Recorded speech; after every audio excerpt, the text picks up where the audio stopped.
শুভ নববর্ষ। আজকে তোমরা জানো আজকে কোন দিন? আজকে আমাদের বাঙালি জাতির জন্য খুবই একটা আনন্দের দিন, সেটা হচ্ছে শুভ নববর্ষ। আজকের দিনে বাংলাদেশ এই যে আলপনা আছে না, আলপনা প্রায় মিটার পয়েন্ট হাওড়ে 14 কিলোমিটার রোড পেন্টিং করছে। এটা গিনেস বুক অফ ওয়ার্ল্ডে আজকে মনে হয় সম্ভবত নাম লেখাতে পারে বাংলাদেশ। এটা এই আলপনার জন্য 7 কোটি টাকা ব্যয় করছে। এটা অর্থায়ন করছে বাজার বাংলাদেশ। এটা ঢাকায়, তাই না? সুন্দর। সম্ভবত গিনেস বুক অফ ওয়ার্ল্ডের নাম হবে এই আলপনার জন্য। এই প্রথম বাংলাদেশে এটা করছে। 2 বছর পরে ঢাকা ইউনিভার্সিটিতে, কিন্তু এটা এবার বড়।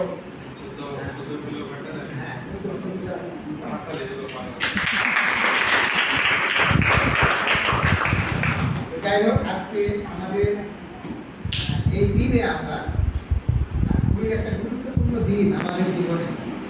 এই দিন অনেকে হয়তো বা দেখতে চেয়েও পায় না, অনেকে পৃথিবী থেকে চলে গেছে বিভিন্নভাবে। যাই হোক, ঈশ্বর আমাদেরকে এই দিনটি দেখার সুযোগ করে দিয়েছে। এজন্য ঈশ্বরকে ধন্যবাদ দিই, এবং সেই সঙ্গে ধন্যবাদ দিই যে আমরা একটি সুন্দর সহভাগিতা ঈশ্বর আমাদেরকে নিয়ে আসছে।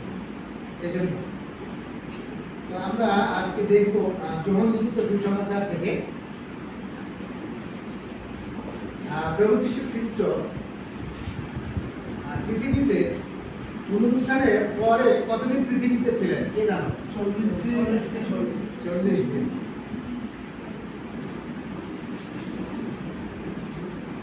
আমরা সেই দিকে একটু নজর দিব যে তিনি 40 দিন থেকে কি করলেন, তাই না? যিশু পুনরুত্থিত হয়েছে, আমরা জানি প্রভু আমাদের জন্য পুনরুত্থিত হয়েছে। এটা খুবই গুরুত্বপূর্ণ বিষয় যে তিনি মৃত্যুকে জয় করে তিনি পুনরুত্থিত হয়েছে। পুনরুত্থানের পরে তিনি 40 দিন এই পৃথিবীতে ছিলেন। তো 40 দিনে তার শিষ্যদের অবস্থা আমরা একটু দেখব, এবং প্রভু যীশু খ্রিস্ট কি করতেছিলেন আমরা সেই বিষয়গুলো নিয়ে আজকে আমরা একটু দেখব বাইবেল থেকে। সেটা যোহন লিখিত সুসমাচার তার 21 অধ্যায়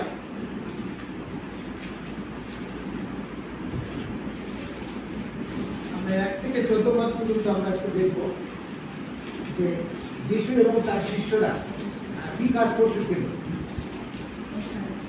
তো আমি পাঠ করি 1 পদ থেকে। ভাই এখনো দেখে পাইছো? তাইলে আনন্দ বলো খুব দ্রুত এই বাইবেল খুব দ্রুত খোলা শিখতে হবে। না, তোমাদের একটা ট্রেনিং দেওয়া দরকার এই বিষয়ে। সেটা খুব সর্বপ্রথম যে খুঁজে পাবে সেই পড়তে হবে, এরকম দিতে হবে। কেউ খুলে নিয়ে বসে থাকলে হবে না, এবং খুব দ্রুত করতে হবে।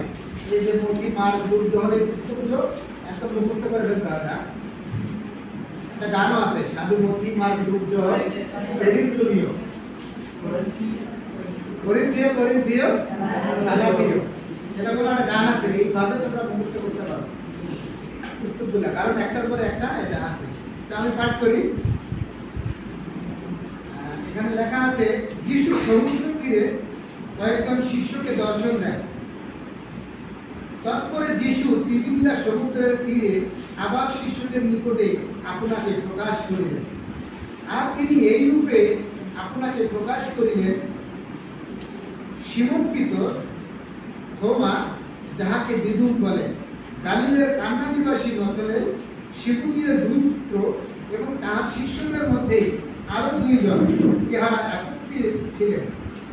সিমন পিতর তাহাদিগকে বলিলেন, আমি মাছ ধরিতে যাই। তাহারা তাহাকে বলিলেন, আমরাও তোমার সঙ্গে যাই। তাহারা বাহিরে গিয়া নৌকায় উঠিলেন, আর সেই রাত্রিতে কিছুই ধরিতে পারিলেন না। পরে প্রভাত হইয়া আসিতেছে, এমন সময় যিশু তীরে দাঁড়াইলেন, তথাপি শিষ্যরা চিনিতে পারিলেন না যে তিনিই যিশু। যিশু তাহাদিগকে কহিলেন, বৎসেরা, তোমাদের নিকটে কিছু খাবার আছে? তাহারা উত্তর করিলেন, না। তখন তিনি তাহাদিগকে কহিলেন, নৌকা দক্ষিণ পার্শ্বে জাল ফেলো, পাইবে। পথে তাহারা জাল ফেলিলেন এবং এত মাছ পড়িল যে তাহারা তাহা টানিয়া তুলিতে পারিলেন না। অতএব যীশু যাহাকে প্রেম করিতেন সেই শিষ্ট পিতরকে বলিলেন, উনি প্রভু। তাহাতে উনি প্রভু এই কথা শুনিয়া সিমন পিতর দেহে কাপড় জড়াইলেন, কেননা তিনি উলঙ্গ ছিলেন, এবং সমুদ্রে ঝাঁপ দিয়ে পড়িলেন। কিন্তু অন্য শিষ্যেরা মাছে পূর্ণ জাল টানিতে টানিতে ছোট্ট নৌকাতে করিয়া আসিলেন, কেননা তাহারা স্থল হইতে দূরে ছিলেন না, অনুমান 200 হস্ত অন্তর ছিলেন। স্থলে উঠিয়া তাহারা দেখেন কয়লার আগুন রহিয়াছে ও তাহার উপরে মাছ আর রুটি রহিয়াছে। যীশু তাহাদিগকে বলিলেন, যে মাছ এখন ধরিলে তাহার কিছু আনো। সিমন পিতর উঠিয়া জাল স্থলে টানিয়া তুলিলেন, আর তাহা 153টা বড় মাছে পূর্ণ ছিল, আর এত মাছেও জাল ছিল না। যীশু তাহাদিগকে বলিলেন, আইসো, আহার করো। তখন শিষ্যদের তাহার এমন সাহস হইল না যে তাহাকে জিজ্ঞাসা করেন, আপনি কে? তাহারা জানিতেন যে যীশু প্রভু। যীশু আসিয়া এই রুটি লইয়া তাহাদিগকে দিলেন, আর সেই রূপে মাছও দিলেন। মৃতগণের মধ্য হইতে উঠিলে পর যীশু এখন এই তৃতীয়বার আপন শিষ্যদিগকে দর্শন দিলেন। ঈশ্বর তার নিজ বাক্যে আশীর্বাদ করুন। আমরা বাইবেলের খুবই গুরুত্বপূর্ণ একটা অংশ আমরা এখানে পড়ছি। আমরা এখানে দেখলাম যে যিশুর শিষ্যরা, কয়েকজনের নামও এখানে উল্লেখ করা আছে, তারা কি করতেছিলেন? মাছ ধরতে যাচ্ছিলেন, তাই না? যিশু মারা গেছে, তাই না? অনেকেই জানে বা তাদেরকে বলছে যিশু যে তিনি কবর থেকে পুনরুত্থিত হবেন। হয়তো বা তাদের ভিতরে এরকম বিশ্বাস ছিল না। তারা আবার কি করতেছিল? তাদের পুরাতন পেশা কি ছিল? ভিতরের পুরাতন পেশা কি ছিল? জেলেদের পেশা কি? মাছ ধরা। তারা কি করলেন? আবার পুরাতন পেশা ফিরে গেলেন, তাই না? পুরাতন পেশা ফিরে গেলেন। যিশু তো নাই এখন। কে আমাদেরকে খাওয়াবে, কে পড়াবে, কে আমাদেরকে মানে পথ দেখাবে? তারা সারা রাত পরিশ্রম করতেছে, খাবার নাই তাদের কাছে। অথচ যিশু যখন সঙ্গে ছিল, তারা কি হাজার হাজার মানুষকে খাইয়েছে, তাই না? আমরা দেখি নাই যে আমি আমার চিন্তা যে বাইবেলে খুব কম সংখ্যক আসছে যিশু হয়তো বা যখন চলছে এই মানুষ খাবার জন্য হয়তো বা সবসময় তার পিছনে হাজার হাজার লোক ছিল, কেউ হয়তো বা খাবার জন্যই শুধু। আমরা দেখি এখন এই কিছুদিন আগে দেখলাম যে অনেক জায়গায় ইফতার পার্টি হচ্ছে, বিভিন্ন গরিব মানুষ সেখানে গিয়ে খাবার জন্য ভিড় জমাচ্ছে। সে কি কোথার থেকে আসছে, কি করতেছে দেখার বিষয় না, শুধু খাবার জন্যই ভিড় জমাচ্ছে। ঠিক সেরকম যিশু যখন ছিল এই পৃথিবীতে, তখন হয়তো খাবার জন্য তার পিছন পিছন অনেক মানুষ দিন পার করছে। সবসময় আমরা গান গাই, 5 রুটি আর 2 মাছে 5,000 লোক খেলো, তাই না? কিন্তু যিশু কবরস্থ হওয়ার পরে তার শিষ্যরা হতাশায় ভুগতেছেন। তাদের কাছে কিছু নাই। সিমন পিতর বলতেছেন যে আমি মাছ ধরতে যাই, আর সারা রাত পরিশ্রম করতেছেন। 3 পদে 4 পদে আছে, সিমন পিতর তাহাদিগকে বলিলেন, আমি মাছ ধরিতে যাই। আর তাহার সাথে সাথে তার অন্যান্য শিষ্যরাও বলতেছে, আমরাও তোমার সঙ্গে যাই। কিন্তু যিশু তাদেরকে কত শিক্ষা দিয়েছেন, তাদের সামনে কত লৌকিক কাজ করতেন, কিন্তু তারা আবার কি করছেন?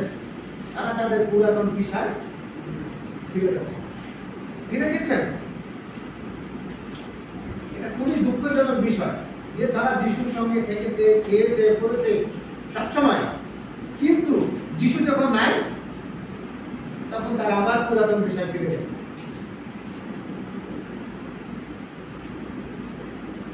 পুরাতন পেশায় ফিরে গেছে, হতাশায় ভুগছে হয়তো বা। অথচ করতেছে তাদের কি করার কথা, অপেক্ষা করার কথা, তাদেরকে প্রচার করার কথা। আমরা দেখি এখানে সেই বিষয়, তারা সারা রাত পরিশ্রম করছে, সারা রাত জাল টানছে, কিন্তু কোনো মাছ পায়নি, কোনো মাছ পায়নি। আজকে ব্যক্তিগত জীবনটা হচ্ছে আমাদের এরকম। আমরা হয়তো যখন আমরা কোনো মিটিংয়ে যাই বা কোনো কিছু বলি, যখন পিছনে সাপোর্ট থাকে বা পিছনে কেউ থাকে, তখন আমরা খুব আনন্দের সঙ্গে কাজ করি, খুব বুদ্ধিমত্তার সাথে কাজ করি। কিন্তু যখন পিছনে সাপোর্ট কেউ থাকে না, তখন আস্তে আস্তে আস্তে আস্তে সব শিথিল হয়ে যায়, শিথিল হয়ে যায়। এই জন্য এই বিষয় কি আমাদের আবার আমরা আগের জীবন ফিরে যাই, আগের মতো করে জীবন যাপন শুরু করি। কিন্তু বাইবেল আমাদেরকে কি বলে, যখন আমরা আগের জীবনে ফিরে যাব, তখন আবার ওই আগের মতো হঠাৎ হয়ে আমাদের জীবনে আসবে। আমরা পরিশ্রম করবো, কিন্তু ফল আমাদের জীবনে থাকবে না। সারা রাত পরিশ্রম করছে, কিন্তু তারা মাছ ধরতে পারেনি। এরপরে যিশু বললেন যে তুমি আবার জাল ফেলো। তখন আবার যখন যিশুর কথা জাল ফেললেন, তখন এতগুলো মাছ পেলেন। এখানে মাছের সংখ্যা দেওয়া আছে, কতটা মাছ পেয়েছিল? 153টা জালে জাল পরিপূর্ণ মাছ ছিল, এত ওজন ছিল এই মাছ। তারপরেও বলা আছে যে জাল তারপরেও ছিঁড়ল না। যখনই তারা যিশুর কথা বাধ্য হয়ে আবার জাল ফেললেন, সেখানেই তারা আবার যে সমুদ্রে ছিলেন, যে জায়গায় ছিলেন, যে জায়গায় ওরা সারা রাত পরিশ্রম করছে, একটা মাছও পায়নি। আবার সেই জায়গায় যিশু যখন বললেন, সেখানে তারা আবার বড় বড় মাছ ধরে নিয়ে আসলেন। এটা হচ্ছে ঈশ্বরের আশীর্বাদ। ঈশ্বরের আশীর্বাদ। আপনি ব্যক্তিগতভাবে পরিশ্রম করতেছেন, কোনো ফল নাই। সারা জীবন পরিশ্রম করতেছেন, কোনো ফল নাই। কারণ কি? এটা আপনার চিন্তা। আমরা যখন কাজ করি, এটা কি আমার চিন্তা, যিশুকে বাদ দিয়ে। আবার ওই একই কাজ যখন আমরা যিশুর কথা শুনে করব, আমরা যখন ঈশ্বরের কথা শুনে ওই একই জায়গায় একই কাজ করব, সেখান থেকে কি হবে? ঈশ্বরের আশীর্বাদ আমরা পাবো। ওই একই সমুদ্র, একই জায়গা, একই জাল, একই নৌকা, তারা সারা রাত পরিশ্রম করছে, কোনো মাছ ধরতে পারেনি। আবার সেখানে যিশু যখন বলছে, যিশুর কথায় যখন তারা জাল ফেলছে, তারা অনেক বড় বড় মাছ পেয়েছে। কি? এটা হচ্ছে ঈশ্বরের আশীর্বাদ। আপনি ব্যক্তিগত জীবনে যাই করেন না কেন, আপনি নিজের চিন্তায় যখন করবেন, আপনি ফল পাবেন না। নিজের চিন্তায় যখন আমরা কিছু করবো, ফল পাবো না। কিন্তু ঈশ্বর আমাদেরকে যখন বলবেন যে তুমি এইটা করো, ওই কাজই করতেছো, ঠিক আছে, ওইটাই করো, তখন ঈশ্বরের আশীর্বাদ আমাদের জীবনে আসবে। এবং এইভাবে তিনি শিক্ষা দিলেন শিষ্যদেরকে। আমার এই যোহন লিখিত সুসমাচারের এই অধ্যায়টা খুবই ভালো লাগে। এই অধ্যায়টাতে পিতরকে বলছিলেন যিশু। এই শেষের অংশে যদি আমরা পড়ি, আর সেখানে বলা আছে, বলছে, পিতর তুমি কি আমাকে প্রেম করো? 3-4 বার এই কথা জিজ্ঞেস করছে। আমরা একটা পদ করবো, আমি বলতেছি যে পিতরকে যিশু যখন আদেশ দিলেন, তখন তিনি বললেন 15 পদে, পরে দাঁড়িয়ে 15 পদ, তাদের খাওয়া শেষ হলে পর যিশু সিমন পিতরকে বললেন, যমনের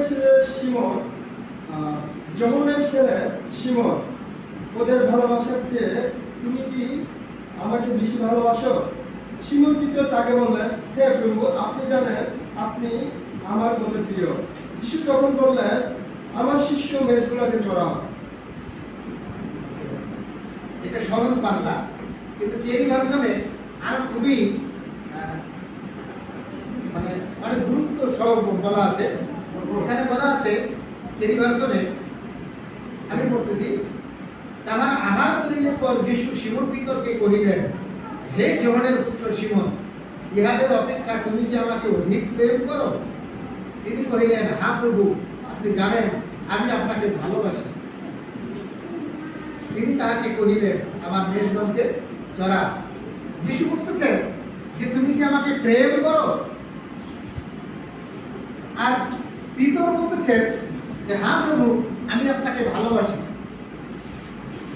এই প্রেম আর ভালোবাসার মধ্যে কি পার্থক্য?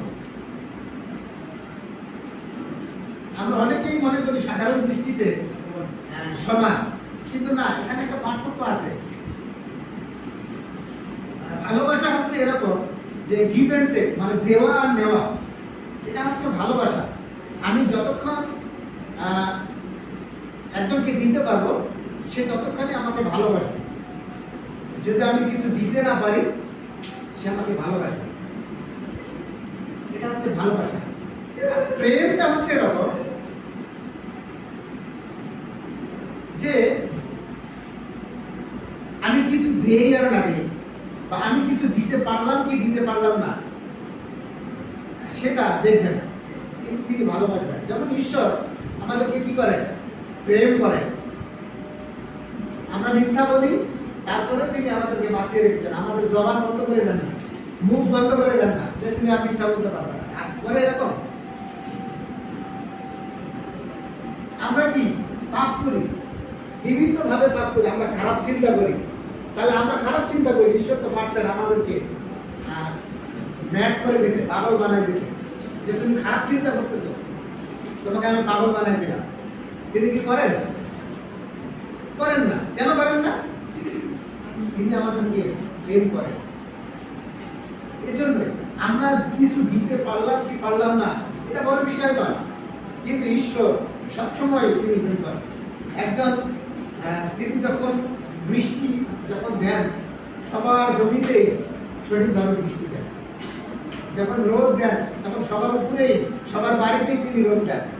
কে তাকে মানলো, কে মানলো না, কে তার কাছে প্রার্থনা করে, কে করে না, তিনি এত ক্ষুদ্র বিষয় ওইভাবে অবশ্যই বিচার করবেন, কিন্তু তিনি আটকায় দেন না, কারণ তিনি স্বাধীনতা দিয়েছেন। এটা হচ্ছে তার প্রেম।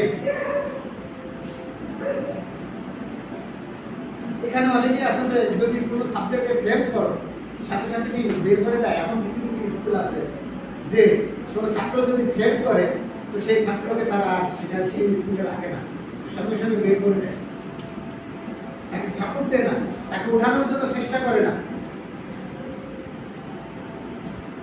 তো এরকম এটা হচ্ছে প্রেম, যে আমি কিছু করতে না পারলেও ঈশ্বর আমাদেরকে প্রেম করবেন। এই জন্য বারবার যিশু বলতেছেন, এইভাবে 3 বার বলছেন পিতরকে। একবার বলছেন আমার মেষদিগকে চড়া, তারপরে বলছেন আমার মেষদিগকে পালন করো। এই জন্য এই অধ্যায়টা খুবই গুরুত্বপূর্ণ বিষয়। এটা পিতরের উপরে একটি দায়িত্ব দিচ্ছেন যে পিতর, তুমি আমার এই মেষগুলো, অর্থাৎ যে শিষ্য আছে তাদেরকে তুমি চড়াও। এটা প্রভু দায়িত্ব দিচ্ছে। তো প্রেম আর ভালোবাসার এখানে আরো একটা জিনিস আছে, যে পছন্দ করা। পছন্দ করা, প্রেম, ভালোবাসা এবং কোনো জিনিস পছন্দ করা। হ্যাঁ, এই পছন্দ করার জিনিসটা আরো একটা সমস্যা।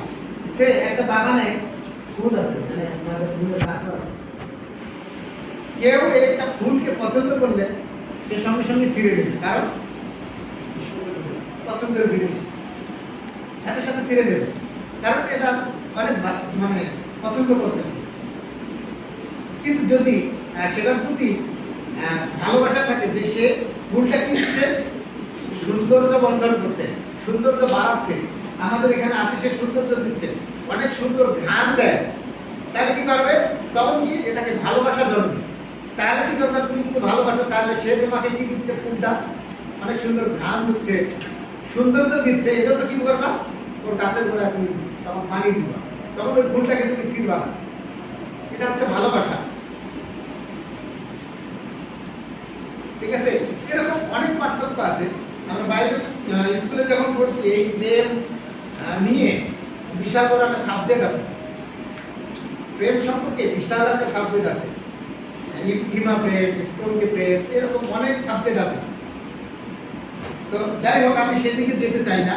আমি বলতে চাই এই জন্য যে যিশু যখন আমাদের পৃথিবীতে কিছু সময়ের জন্য, মাত্র 3 দিনের জন্য ছিলেন, আর শিষ্যরা তাকে বলে যাচ্ছিল পুরাতন পেশা ফিরে যাচ্ছিল।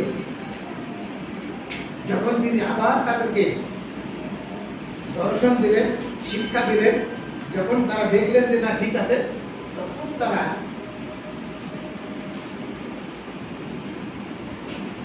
আবার নতুন করে শুরু করলেন। এখন আরেকটা বিষয়, যিশু 40 দিন থাকার পরে পৃথিবীতে তিনি আবার চলে গেছেন। কোথায় চলে গেছেন? যিশু 40 দিন পর কোথায় গেছেন? স্বর্গে আরোহণ করলেন। তিনি কি আবার আসবেন? অবশ্যই আসবেন, তাই না? তো যিশু 3 দিনের জন্য ছিলেন না, তার শিষ্যরা পুরাতন পেশা ফিরে গেছে। আমরা কি করব? মরে যাব। আমরা কি করব? যিশু 3 দিনের জন্য কখন প্রাপ্ত ছিলেন, তার শিষ্যরা আবার পুরাতন যে যার পেশায় চলে গেছে। কিন্তু এখন তো যিশু না, আমরা কি করব?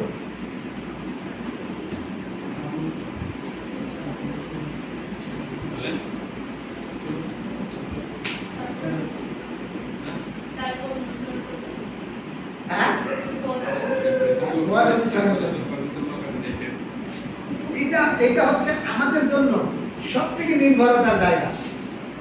যেমন 14 অধ্যায়, এটা হচ্ছে সব থেকে আমাদের জন্য নির্ভরতার জায়গা। যেমন 14 অধ্যায়, তোমাদের হৃদয় উদ্বিগ্ন না হোক, ঈশ্বরে বিশ্বাস করো, আমাকেও বিশ্বাস করো। আমার পিতার বাড়িতে অনেক বাসস্থান আছে, যদি না থাকি তো তাহলে আমি বলিতাম, কেননা আমি তোমাদের জন্য স্থান প্রস্তুত করিতে যাইতেছি। আর আমি যখন যাই ও তোমাদের জন্য স্থান প্রস্তুত করি, তখন পুনর্বার আসিব। এটা খুবই গুরুত্বপূর্ণ বিষয়। শিষ্যরা কি করতেছিলেন? হতাশায় ভুগতেছিলেন। যিশু নাই, কি খাবো, কোথায় যাবো, বাইরে গেলে ধরবে কিনা, তারা আবার আমাদেরকে জিলেব করে দেবে কিনা, এরকম নানান চিন্তা ছিল শিষ্যদের ভিতরে। ভয়, ভীতি, বিভিন্ন বিষয় কাজ করতেছিল। আর এই জন্য যিশু আগেই বলে দিচ্ছেন যে তোমাদের হৃদয় উদ্বিগ্ন না হোক।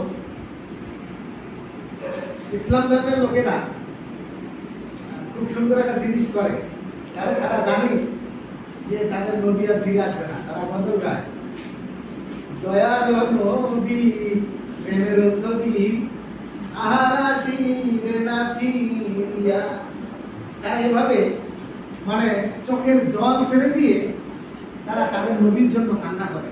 তাতে যে আমাদের দয়ার নবী সে চলে গেছে, কিন্তু আর কখনো ফিরে আসবে না। এই চান্স, এই সুযোগ তার নাই। মানে এই গজল, এটা কিন্তু একটা গজল, ইসলামিক গজল। এটা যখন কোনো সাধারণ মানুষও যদি মন দিয়ে শোনে, মেন্টালিটি সেখানে নিয়ে যায়, সে কেটে ফেলবে। এত মমতা ভরা সুর তারা দিয়ে এই গজলটা গায়। কেন? কারণ তারা হতাশায়, উদ্বিগ্ন, তাদের চিন্তায় তারা এই শক্তি পায় না যে কারণ তিনি আর ফিরে আসবেন। কিন্তু আমাদের প্রভু সেই নিশ্চয়তা দিয়েছেন, আমাদের সেই চিন্তা করার দরকার নেই, সেই কান্না করার দরকার নেই। কারণ তিনি বলছেন তোমাদের হৃদয় উদ্বিগ্ন না হোক, তোমাদের চিন্তা করার কোনো প্রয়োজন নাই। আমি তোমাদের জন্য স্থান প্রস্তুত করতে যাইতেছি, আমি আবার ফিরে আসবো তোমাদেরকে নিতে। এটা হচ্ছে খুবই গুরুত্বপূর্ণ বিষয়। আমরা চিন্তা করতে পারি। এরকম হিন্দু ধর্মের মধ্যে অনেক বিষয় আছে।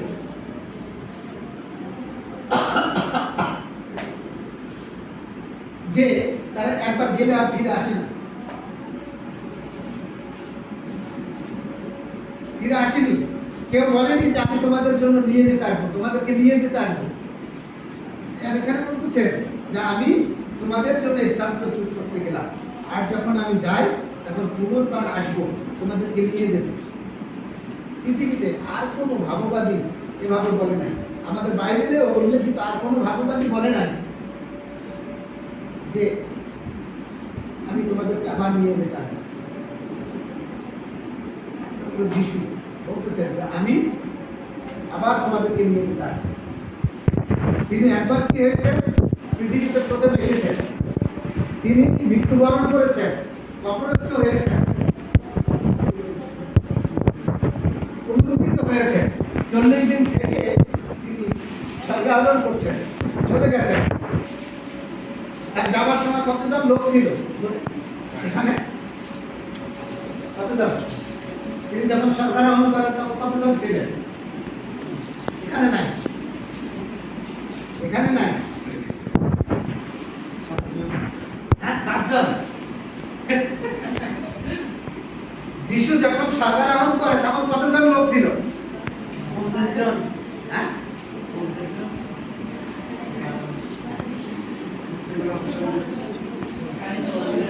হ্যাঁ, 40 জন। কি বললা? দেখো দেখো বাইবেল দেখো।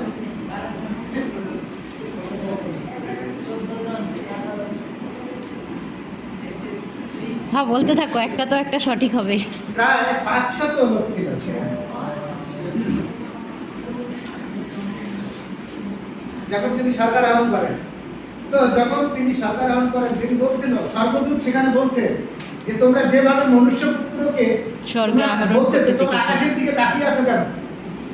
তোমরা যেভাবে মনুষ্যপুত্রকে স্বর্গে যেতে দেখলে আবার তিনি সেভাবে নেমে আসবে। পৃথিবীতে আসবেন। তিনি আবার পৃথিবীতে আসবেন কিভাবে?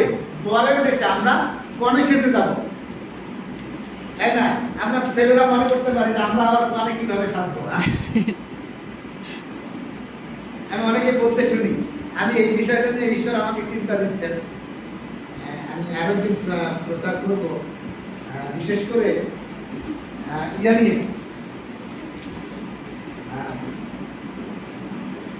সলোমনের যে পুস্তক পরম কি, হ্যাঁ, ইয়া তোমার, হ্যাঁ, না উপদেশক না, এই পুস্তক নিয়ে অনেক ঝামেলা, যেটা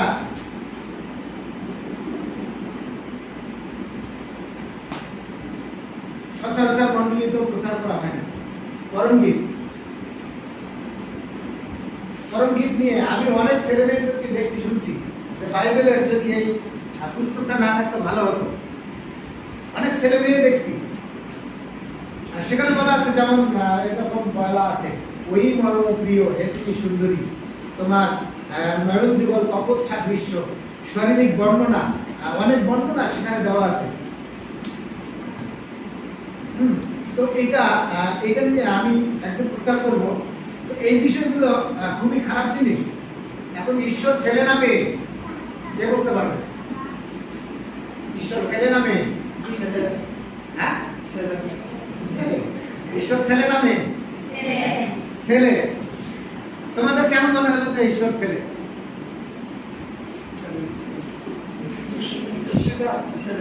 কেন মনে হলো ঈশ্বর ছেলে? কেন মনে হলো? হ্যাঁ,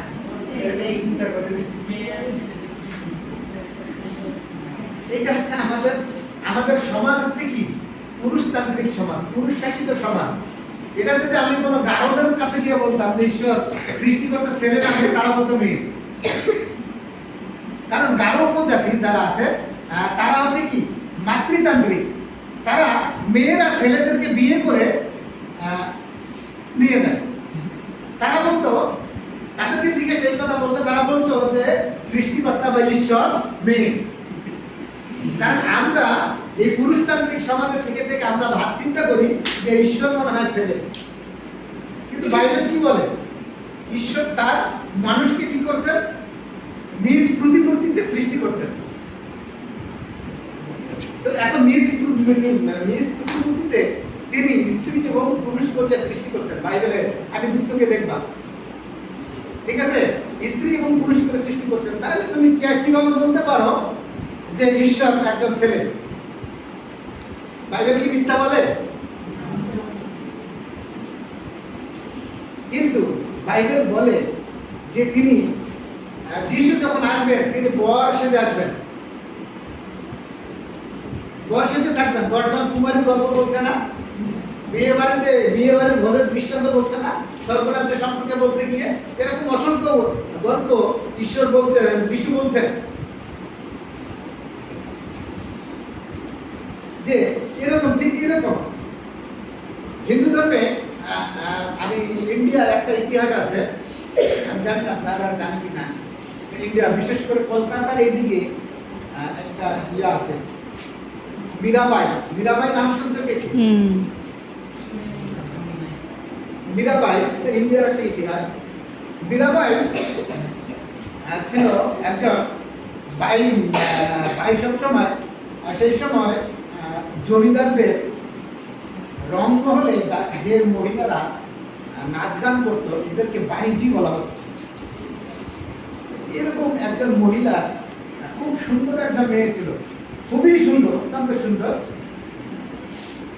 সে ছিল, তার নাম ছিল মীরা।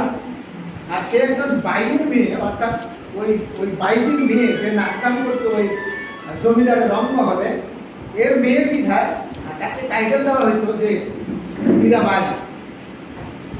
তো সে অত্যন্ত সুন্দর ছিল। সে সৃষ্টিকর্তাকে নিজের স্বামী রূপে গ্রহণ করেছে। সে বিয়ে দিয়েছিল, তার মা তাকে অনেক ভাবে, কিন্তু সে স্বামীর সাথে সে সংসার করতে পারেনি, কারণ সে তার চিন্তা, ধ্যান, ধারণা সবসময় তার চিন্তা ছিল সে ছোট থেকেই ভগবান বা সৃষ্টিকর্তারে তিনি স্বামী রূপে দেখেছেন। এজন্য তাকে অনেকভাবে অত্যাচার করা হয়, অনেকভাবে লাঞ্ছিত করা হয়। আমি জানি না এই ইতিহাস সত্য কিনা, কিন্তু এই মীরাবাইয়ের কথা বলা আছে এইভাবে ওই ইতিহাসে যে তাকে বিভিন্নভাবে অত্যাচার করা হয়, কিন্তু সে সৃষ্টিকর্তাকে সে স্বামী রূপে বা সেই হিসেবে তিনি দেখতে চান। তো ঠিক সেরকম সলোমন যখন পরমগীত লিখেছিলেন তখন তিনি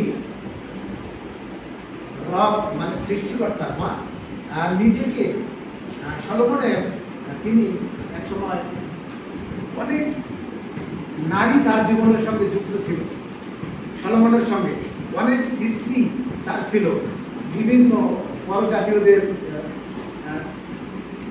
জন্য তিনি অনেক মন্দির নির্মাণ করে দিয়েছেন, পরজাতীয়দের উপাসনালয় তৈরি করে দিয়েছিলেন এই সলোমন তার স্ত্রীদের জন্য। মানে পরজাতিদের, ইসরায়েল বাদ দিয়েও পরজাতিদের মাঝেও তার স্ত্রী ছিল, বাইবেলে এরকম বলা আছে। তো তিনি একটি সময় গিয়ে উপলব্ধি করতে পারলেন যে এই সমস্ত বিষয় আছে অসার, মানে এটা অসারের অসার, সমস্ত কিছুই অসার, মানে এদের এই সমস্ত বিষয়ের ভিতরে কোনো কিছুই নাই। যখন তিনি বুঝতে পারলেন যে এই শুধু স্ত্রীদের, আমি শুধু তাদের সৌন্দর্য বা এই মোহের পিছনে যখন দৌড়াচ্ছি, তখন সে দেখতে পেলেন, তখন তিনি সৃষ্টিকর্তার প্রতি তার প্রেম জাগ্রত হয়ে গেল। সৃষ্টিকর্তার প্রতি প্রেম জাগ্রত হয়ে তিনি এই পরম গীত লেখেন। সৃষ্টিকর্তাকে একটা মহিলা, নারী হিসেবে বর্ণনা হিসেবে তিনি এই পরম গীত লেখেন। খুবই গুরুত্বপূর্ণ বিষয় যে আজকে ব্যক্তিগতভাবে আমরা সৃষ্টিকর্তাকে যত দূরে সরে দেই, এটা খুবই খারাপ বিষয়।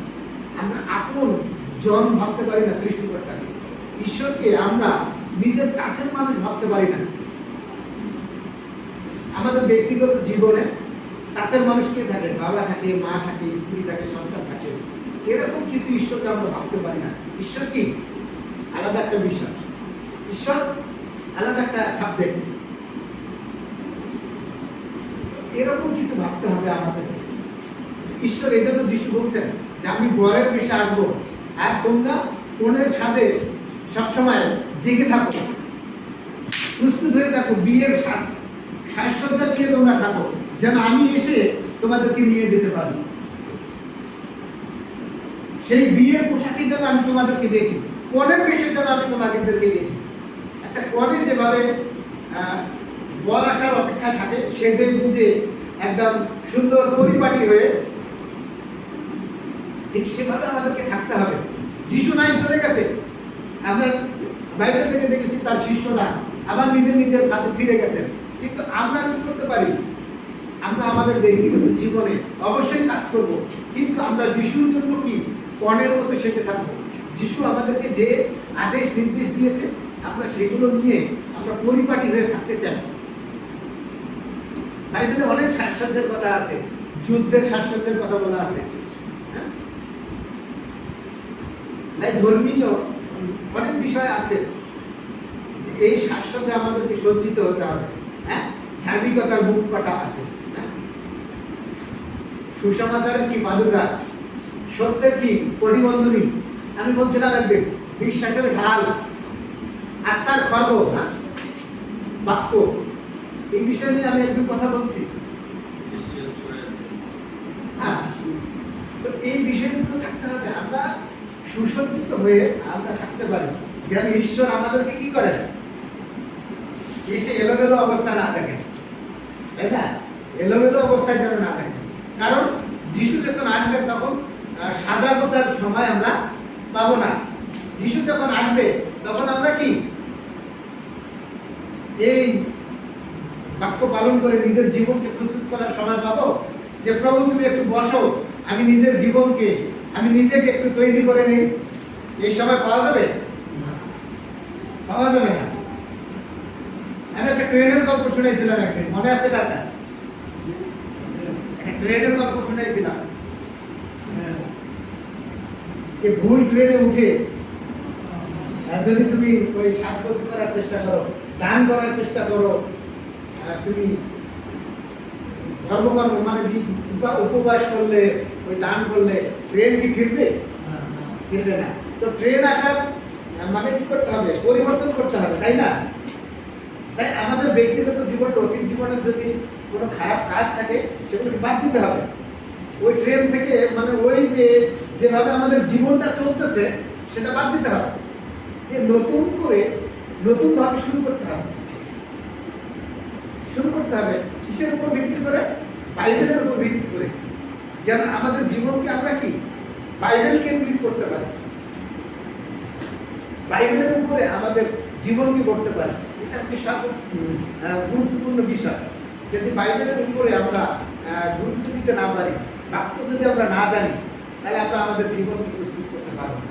আমি এই বলে শেষ করতে চাই যে ঈশ্বর বা যিশু তিনি আসবেন, এই নিশ্চয়তা পৃথিবীতে আর কোনো জাতির লোকজন পায়নি, কোনো জাতির লোকজন এই নিশ্চয়তা পায়নি, কিন্তু আমরা পেয়েছি। আমরা এই সুযোগটাকে খেলায় হারাবো না। আমাদের জীবনকে আমরা সেইভাবে সাজাতে চাই, যেভাবে এসে যেন যিশুর সঙ্গে আমরা যেতে পারি। অনেকেই আছে বিভিন্নভাবে এটা করার চেষ্টা করতেছে, ওটা করার চেষ্টা করতেছে। তারা চিন্তা করতেছে কি, যে তারা বেহেশতে যাবে, স্বর্গে যাবে। এই যে 1 মাস তারা উপবাস করলো, রোজা করলো, তাদের চিন্তা কি? আমি চুরি করি, চামারি করি, মিথ্যা বলি, যাই করি না কেন, আমি তো রোজা তো রাখছি, আল্লাহ আমার বেহেশতে না নিতে পারবে না। এরকম নিজেকে নিজে ভোলায়, কি তাই না? নিজেকে নিজে ভোলায়। আজকে 92 মানে কি 94% মুসলিম কান্ট্রি, মুসলিম এই রাষ্ট্র, তাই না? রমজান মাসে কি সব জায়গায় সমস্যা, সব জায়গায় সমস্যা। ওই মার্কেটে কাপড় কিনতে যাবেন, দেখেন সেখানে দাম বেশি, বাজারে আলু কিনতে যাবেন দাম বেশি, পেঁয়াজ কিনতে যাবেন দাম বেশি, মাছ মাংস কিনতে যাবেন দাম বেশি। কেন? তারা ধর্ম করতেছে, তারা নিজেকে আল্লাহর কাছে তুলে ধরতেছে যে না, আমরা ধার্মিক। বিভিন্ন মানুষের কাছ থেকে বিভিন্ন সব জায়গায় দাম বেশি করে দিচ্ছে, অথচ এই মাসে 50% নেমে আসার কথা।